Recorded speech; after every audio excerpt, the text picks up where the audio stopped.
Hello दोस्तों, मैं हूँ अनीता तनुष्का ठाकुर और मैं हूँ लाइफ कोच। और आप सभी को मेरा नमस्कार।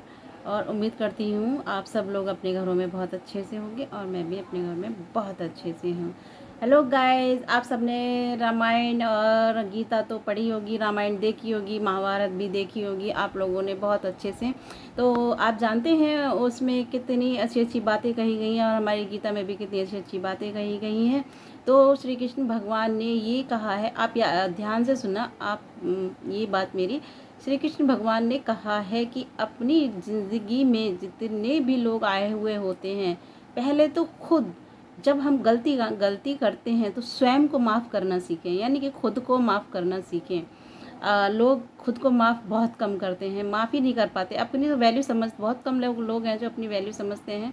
सबसे पहले अपनी वैल्यू समझें और ख़ुद को माफ़ करना सीखें। और हमारी ज़िंदगी में जितने भी लोग आते हैं, गलत भी आते हैं, अच्छे भी आते हैं, बुरे भी आते हैं। कुछ लोग ऐसे भी आते हैं हमारा बहुत बुरा ही चाहते हैं, और कुछ लोग ऐसे आते हैं ये सोचते हैं कि हम ये सक्सेस बंदा ना हो और शायद कभी ना हो। तो हमें बस गीता में यही कहा गया है, सबको अब तहे दिल से माफ़ कर दिया जाता है। माफ़ करते रहो, खुश रहो। सामने वाला चाहे कोई कुछ भी करे, पर हमें क्या, हमें सभी लोगों को माफ़ करते रहना है कि दिल से माफ़ कर दो।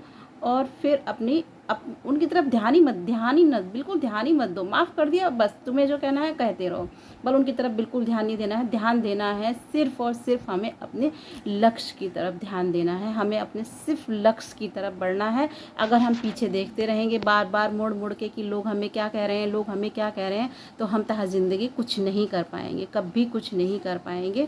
मैं उन बच्चों के लिए भी कहूँगी, उन लेडीज़ों के लिए भी यही कहना चाहूँगी कि पीछे मुड़ मुड़ के ना देखें, पीछे का रोना ना रोएं। और जितने भी लोग जो भी तुम्हारा बुरा चाहते हैं, बुरा करने की रोकने की कोशिश करते हैं, उन्हें करने दो अपनी कोशिश और माफ़ करते रहो दिल से। पर हाँ, ये भी हमारी गीता में कहा गया है कि अगर कोई फिर भी ना माने, आपके साथ बुरे से बुरा बर्ताव कर रहा है और फिर भी वो ना माने, तो फिर उसे नहीं छोड़ना चाहिए।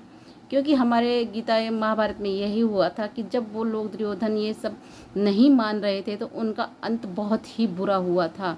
ना चाह के भी हमें ये काम करना पड़ता है, तो बुरे का नतीजा बुरा ही होता है। जहाँ तक हो सके हम लोगों को, बुरे लोगों को माफ़ इग्नोर करते रहो, माफ़ करते रहो, बस बात ख़त्म है।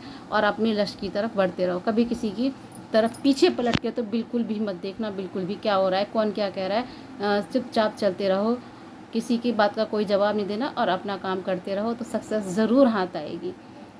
ये मेरा एक्सपीरियंस बोल रहा है।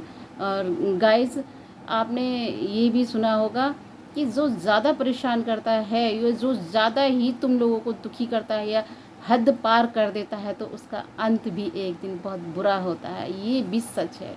तो ध्यान ज़्यादा ना दें किसी की तरफ और अपने लक्ष्य की तरफ बढ़ते रहें, दिन ब दिन अपने लक्ष्य की तरफ कदम बढ़ाते रहें।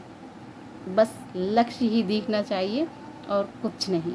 तो गाइस, आज के लिए इतना ही। मिलते हैं आपसे नेक्स्ट वीडियो में। नमस्कार।